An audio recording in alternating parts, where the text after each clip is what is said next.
मशरिक़ वस्ता में एक बार फिर हालात खराब हुए और आपको बता दें कि मशरिक़ वस्ता में अब जिस तरह से इजराइल घिरता जा रहा है, इजराइल की परेशानियां लगातार बढ़ती जा रही हैं। एक बार फिर से हूसी जंगजुओं ने निशाना बनाया है इजराइल को। जी हां, एक नहीं बल्कि कई वार इस बार हूसियों ने किए हैं। एक साथ 4 बैलिस्टिक मिसाइल से इजराइल पर हूसियों ने हमला किया है।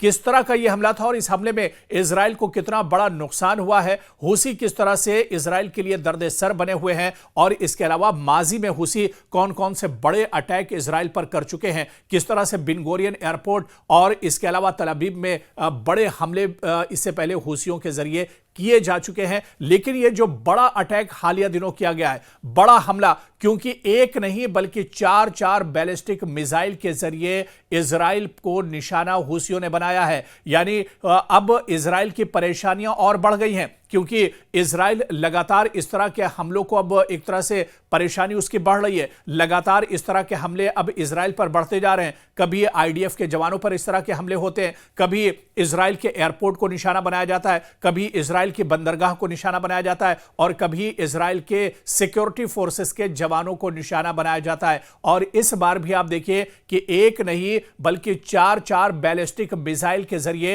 हूसियों ने हमला किया है इजराइल के ऊपर। यानी इजराइल की परेशानियां बढ़ गई हैं, इजराइल की कमर टूटती जा रही है। और आप देखिए कि इजराइल की तरफ से बार बार यह दावा किया जाता है कि उसके पास बहुत मजबूत एयर डिफेंस सिस्टम है, लेकिन यह एयर डिफेंस सिस्टम भी नाकारा एक तरह से हो गया है, क्योंकि हूसियों की तरफ से जो 4 मिसाइल मारे गए हैं, जो बैलिस्टिक मिसाइल से हमला किया गया है, इस हमले को रोक पाने में इजराइल नाकाम रहा है। इजराइल के अंदर काफी बड़े पैमाने पर एक तरह से माली नुकसान हुआ है, और कई लोग, कई यहूदी इसमें एक तरह से जख्मी भी हुए हैं। यानी अब मुश्किलात लगातार बिन्यामिन नेतन्याहू की बढ़ती जा रही हैं। और मशरिक़ वस्ता में, जिस तरह से पहले भी हमने आपको बताया कि मशरिक़ वस्ता में जो हूसी लड़ाकू है, ये दरअसल सबसे बड़ा चैलेंज बनकर उभरे हैं इजराइल के लिए और बिन्यामिन नेतन्याहू के लिए।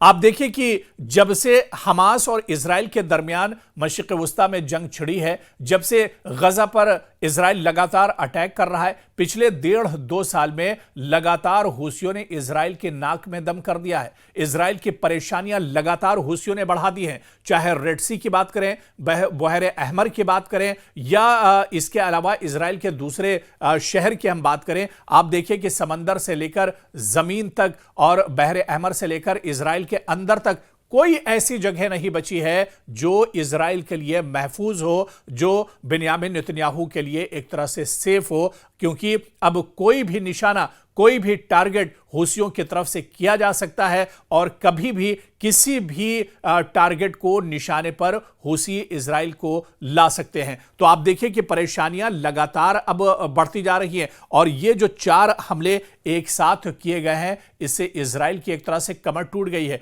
इजराइल परेशान है। मशरिक़ वस्ता में आप देखिए कि ईरान के साथ उसकी जंग हुई, सीरिया में इजराइल ने जंग एक तरह से छेड़ी, गजा में अभी भी लड़ाई एक तरह से चल रही है, हमास से लगातार उसकी ठनी हुई है। लेकिन जो सबसे ज्यादा परेशानी इजराइल को जिससे हो रही है, वो है हूसी लड़ाकू। और ये हूसी लड़ाकू लगातार इजराइल के नाक में दम किए हुए हैं, लगातार इजराइल की कमर ये तोड़ रहे हैं। और इससे पहले आप देखिए कि तल अवीव के बिन गोरियन एयरपोर्ट पर बैलिस्टिक मिसाइल हमला किया गया था। आपको याद होगा 4 मई 2025 को यह बड़ा हमला तल अवीव के बिन गोरियन एयरपोर्ट पर, यह सिर्फ एयरपोर्ट नहीं बल्कि एयरबेस है इजराइल का, और बहुत मसरूफ एयरबेस है। यहां से कई बड़ी जो जहाज की कार्रवाई है वो दरअसल यहां से चलती है, और इसे एक बहुत आप कहिए कि बिजी एयरपोर्ट और एयरबेस समझा जाता है, और बहुत इंपॉर्टेंट बिन गोरियन का यह एयरपोर्ट है इजराइल के लिए,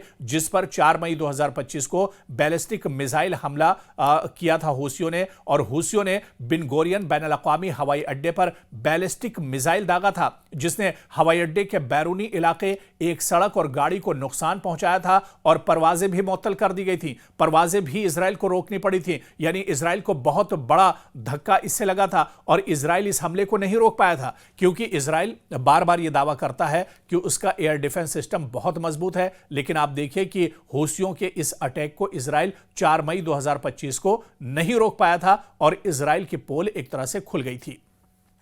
तो इजरायली दिफाई निजाम इस मिसाइल को मारने में नाकाम रहा। नतीजतन 8 अफराद जख्मी हुए, जबकि सायरन और पनागाहों में मुंतकिल होने वाले अफराद के मंजर भी देखे गए और लोग काफी ज्यादा परेशान हो गए। इसी तरह से आपको याद होगा कि वस्ती इजराइल में जाफा पर मुतादिद बैलिस्टिक मिसाइलों से भी हूसियों ने हमला किया था और यह हमला 15 जून 2025 को किया गया था। हूसियों ने ईरान के ताउन से वस्ती इजराइल के इलाके जाफा पर कई बैलिस्टिक मिसाइल दागे थे और इस हमले में भी इजराइल को काफी ज्यादा नुकसान उठाना पड़ा था। इजरायली दिफा ने ज्यादातर मिसाइलों को रोकने की बात कही थी, ताहम खतरा लगातार बढ़ता रहा और अब आप देखिए कि एक साथ 4 मिसाइलों के साथ, 4 बैलिस्टिक मिसाइलों के साथ हूसियों ने इजराइल को टारगेट किया है। और इसी तरह से जुलाई 2024 की अगर बात करें तो सिरालांच में हमला हुआ था। तल अबीब में अमरीकी सिफारतखाने के करीब अपार्टमेंट पर ड्रोन हमला किया था हूसियों ने, जिसमें एक शख्स मारा गया था और कई जख्मी हुए थे और हमले के जिम्मेदार हूसियों ने इसका दावा किया था और इसकी जिम्मेदारी कबूल की थी कि उन्होंने आयरन डोम का मुकाबला करने वाले जदीद ड्रोन इस्तेमाल किए हैं। आयरन डोम ये दरअसल बहुत अहम और बहुत मजबूत एयर डिफेंस सिस्टम माना जाता है इजराइल का, लेकिन इस आयरन डोम को भी चकमा देते हुए हूसियों ने हमला किया था और जदीद ड्रोन का इसमें इस्तेमाल किया गया था।